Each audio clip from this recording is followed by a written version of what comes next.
Today on Geek Devotions, we're talking about Disney Plus's new original series, Loki, and the identity that is thrusted upon you.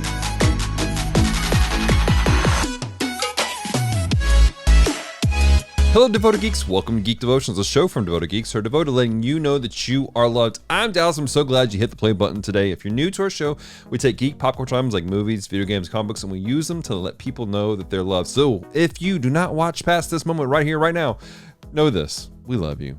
We care about you. There is a plan and a purpose for your life. Please do not give up. As I said in my intro, we are talking about Disney Plus's new series, Loki, which is really fascinating, really interesting. However, here's the deal. The main thrust of today's conversation, our devotional, is a lot of spoiler territory. There's no way around it. So if you don't want spoilers for Loki, you're going to want to jump ship right about now. If you don't mind, well, stick around. It's going to be a lot of fun. Go watch Loki right now if you haven't.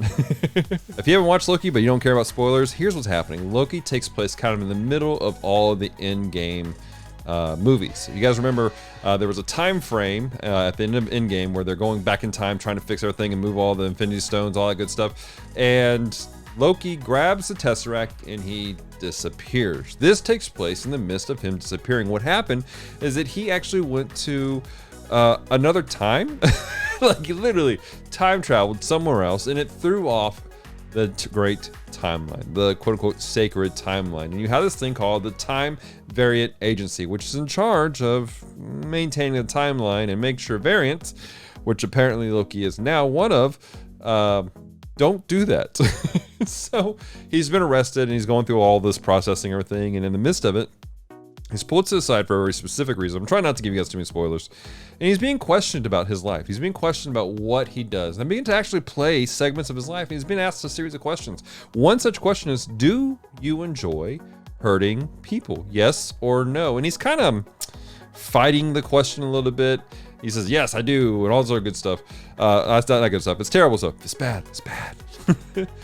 But in the midst of it, he also sees his future. And he sees what takes place after these moments. And he sees even his death. And he's face to face with the reality of certain things. And he comes to the revelation that he doesn't really love hurting people. He does these things because it's what's expected of him. It's because it's the identity that's been given on to him. See, if you watch through the MCU movies and you follow the story of Loki, you realize this is a story of a young man looking for identity, love, attention. He wants to have something of his own. He feels out of place is where he's at. And then he's been given this identity. It's been given to him, this mischievous individual who is out to do things. And he takes it and he holds on to it. He's like, oh, this has been given to me. I'm going to own it. And so he does his best, but it's not really at the core of who he is. And again, if you watch the MCU movies, you see that several times there's something else to him. There's a greater good that's there. There's another identity there that just needs to be unlocked. Does he serve a purpose? Yes, absolutely. But there's something greater there for him. And we see that kind of climax at the end of the MCU movies. The ones that have already come out. So he's faced with these things. And you realize, like I said, he does this because of the identity thrusted upon him. And in life, there's a lot of people, that's exactly what they're doing. They're doing stuff because of it's the identity that's been given to them that's expected of them. And in a variety of ways. There's some people who they're doing good things. Maybe they are claiming to be a Christian and they're doing Christian stuff, but they haven't really taken on the identity of Christianity. They haven't taken on the identity of someone who actually follows Christ. They're just doing things, not bad things, but they're just doing things. They don't really have the connection. Their heart's not into it. At the same time, you got people who are doing just terrible things and they're doing it because it's what's expected of them. I've literally heard people say, well, people expect me to be bad, so I'm just going to be bad. I'm going to do these things because it's what's expected of me. But you don't have to. You don't have to do bad things because it's expected of you. And because you are doing good things, man, own it. Like, really dive into it. Become who God created you to be. And that's kind of where I want to make a shift here. There's a story that takes place in the Bible, in the book of Luke, about a man named Zechariah. Now, Zechariah is by all intents and purposes, a good man. He's a man who loves the Lord and follows him. He's faithful, and he's doing the things that are expected of him. He is actually one of the guys, was his turn to go into the Holy of Holies and to do the sacrifices and all that stuff. And that's a big ordeal. You can't just do that. Like, there's a lot you have to go through. You have to be legitimately honest and pure as you go before the Lord in this situation. But what's interesting is God has something bigger for him. And to us in the 20th century, it doesn't make sense, really. Because God looks at him basically and says, hey, or an angel of the Lord says, you're going to do something wild. You're not going to name your son Zechariah. Now, to us in the 20th century, they're like, okay, what's the big deal about this, right? But back then, that's massive, guys. That's a huge ordeal. See, in Jewish tradition, you passed on your name and your job to the next generation. It was a way of continuing the line, continuing your family. And to go, hey, I'm not going to name my son my name, is the same thing of going, I'm going to end who we are as individuals. It was expected, and culture said, you have to do this. But he was faced with a decision. Do I have to do this? Or is there something greater? Is there a greater purpose that God has given me that I need to walk in? And if you read Luke chapter 1, it plays out. It's really interesting because there is some doubt in him about doing this. And the Lord says, look, stop talking yourself out of this. And he basically just mutes him. Like, literally, he's mute for 9 months. And Zechariah has to do something courageous. Again, to us, it doesn't sound like a big deal.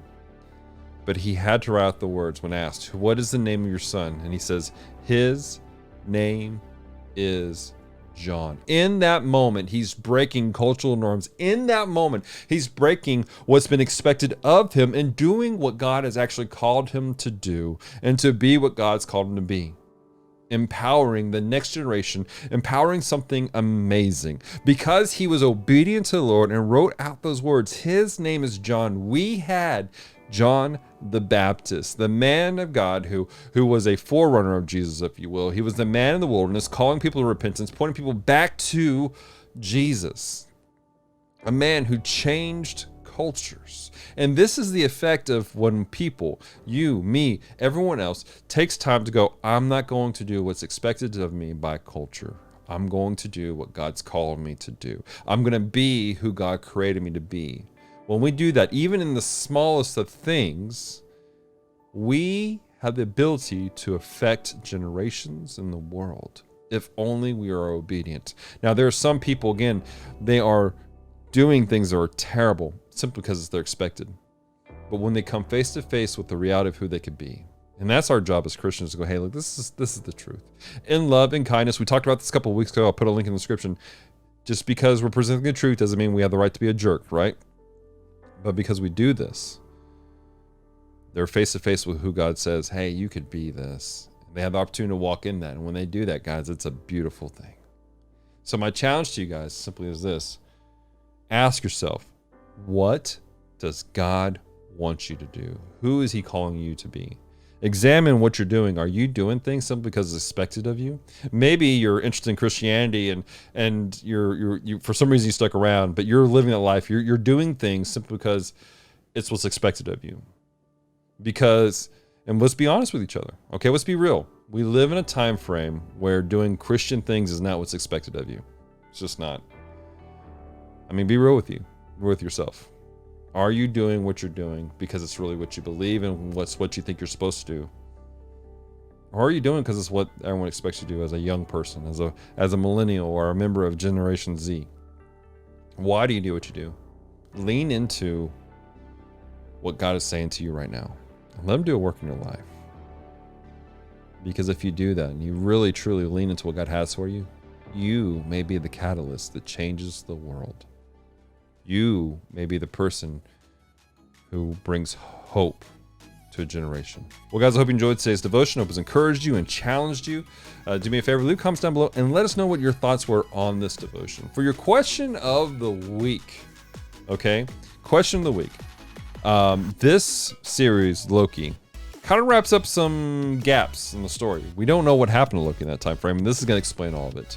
What stories out there, it doesn't have to be MCU, but what story gaps are you legitimately curious, like, whatever happened in this situation? We all seen that. There's movies out there that are like, what happened here? What would you love to see, a series or a movie that explains those things? Leave a comment down below. Let us know. I love to hear from you guys.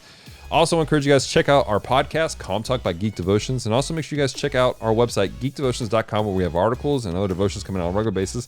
And if you want to hang out with us more, if you want to do life with us on a regular basis through the digital space, check all of our social media, Facebook, Instagram, and Twitter. Just look for Geek Devotions. All right, we pop up really easily on every platform. Until next time, guys, stay devoted, peace, and love.